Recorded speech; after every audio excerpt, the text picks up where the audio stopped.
The blazing star is an ancient Gnostic term for Sirius, and as shown here is symbolized in Freemasonry by the five-pointed star or pentagram. According to Pike, this symbol in Masonry dates back to the pentalpha of the Greek philosopher Pythagoras. The pentalpha gets its name for the 5 alphas or Greek letter A's which make up its composition. Typically in Freemasonry, you see the five-pointed star with the nose point down. Now, there's even a division in Masonry which considers this the evil side of Freemasonry as opposed to the non-evil side. For example, Freemasonic lodges in New York do not use the nose side down star. They turn it around so the nose is pointing up, and they consider that a good variety of Freemasonry. Here is an upright Masonic star, which is another type of the blazing star mentioned earlier. Some believe this representation of Sirius may be the origin of the five-pointed stars which adorn the American flag, as well as the stars that adorn the Statue of Freedom on top of the U.S. Capitol. Incredibly, these same five-pointed stars were carved by Freemasons into the ceiling of Rosslyn Chapel in Scotland more than 500 years ago. Because Sirius is said to arise in the east, it also became known as the Eastern Star. To the Egyptians, Sirius was identified with the dog god Anubis, which is where the name Dog Star comes from. Anubis was said to have guarded the gates of death and was the protector of mysteries. Meanwhile, the Romans recognized Sirius as Janitor Letheus, or the Keeper of Hell. These dark associations may be the reason for the sometimes grim view of Sirius and the five-pointed star that represents it.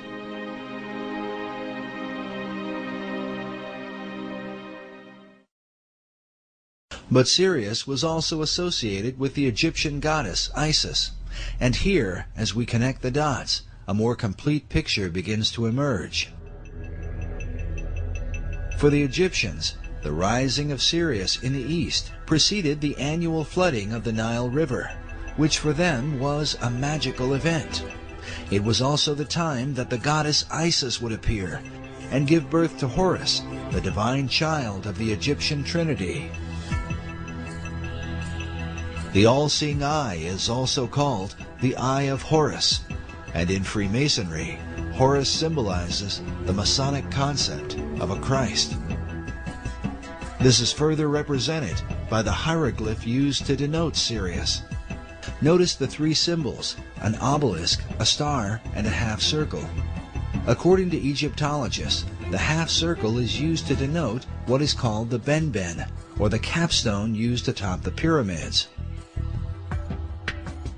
Throughout all history, it has been said that the capstone to the Great Pyramid of Egypt has been missing, which is why the all-seeing eye of Horus floats in its place above the pyramid on the back of the dollar bill. According to occult philosophers, the light which illuminates the eye comes not from the sun, but from the dog star Sirius, as is demonstrated by this illustration of the blazing star of Masonry, centered by an all-seeing eye.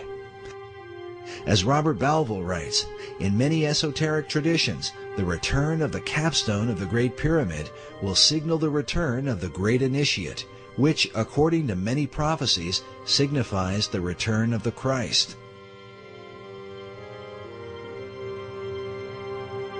Albert Pike describes the Masonic Trinity as expressed through Sirius and the symbols that are seen in most all Masonic halls. Notice this image with the sun on one side and the moon on the other, while the all-seeing eye sits in between with light blazing behind it. Pike writes that the sun and moon represent the two grand principles, the male and the female. Both shed their light upon their offspring, the blazing star, or Horus.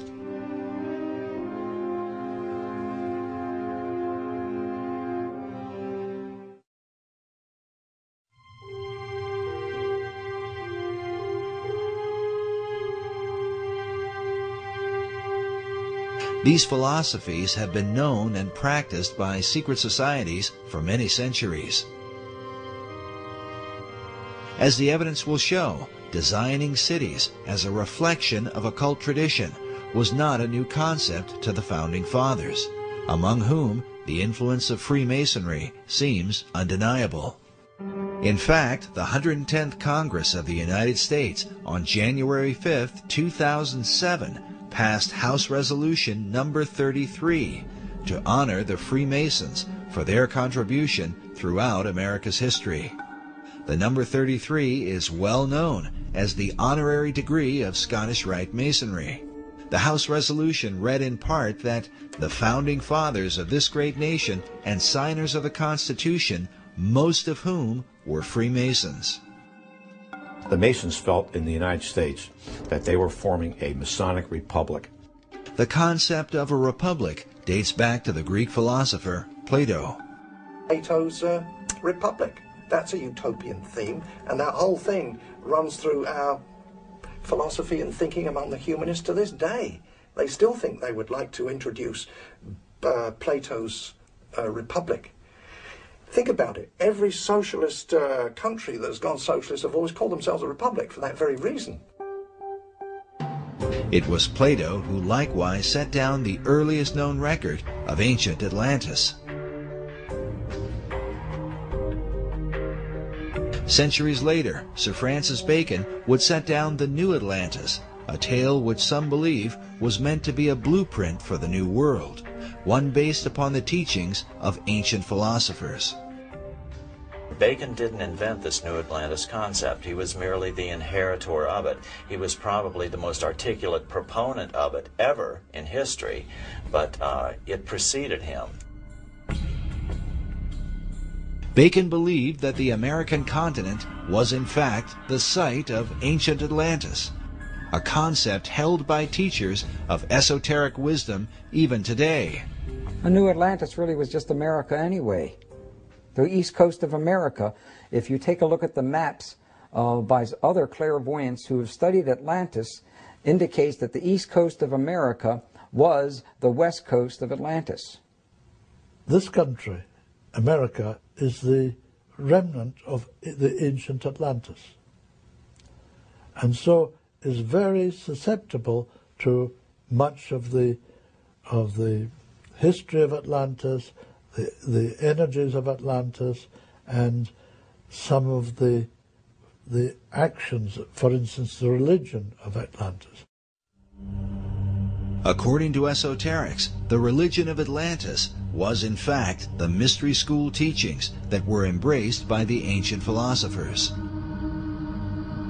Yet it might be said that none have been as prolific on this subject as 20th century philosopher Manly P. Hall, who wrote such books as The Secret Destiny of America and America's Assignment with Destiny. It was Hall that many Freemasons are said to have called Masonry's greatest philosopher.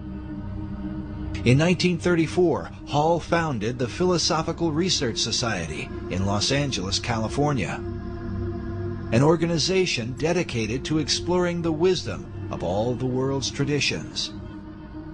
It began in 1934, and I think in this building, the library itself was finished in 1936. This is one of the leading wisdom libraries in all of North America, if not the most comprehensive itself.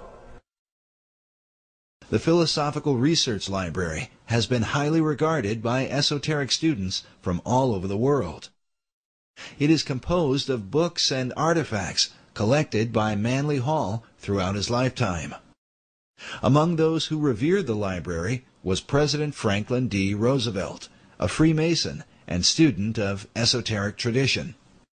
And Mr. Roosevelt himself, back in 1942, after the Pearl Harbor invasion, sent some of his people here to microfiche the works in this library, because he looked upon it as a national treasure. He wanted to preserve it. When Hall died in 1990, his role as president of the society was succeeded by Dr. Obadiah Harris. Manly Hall, who was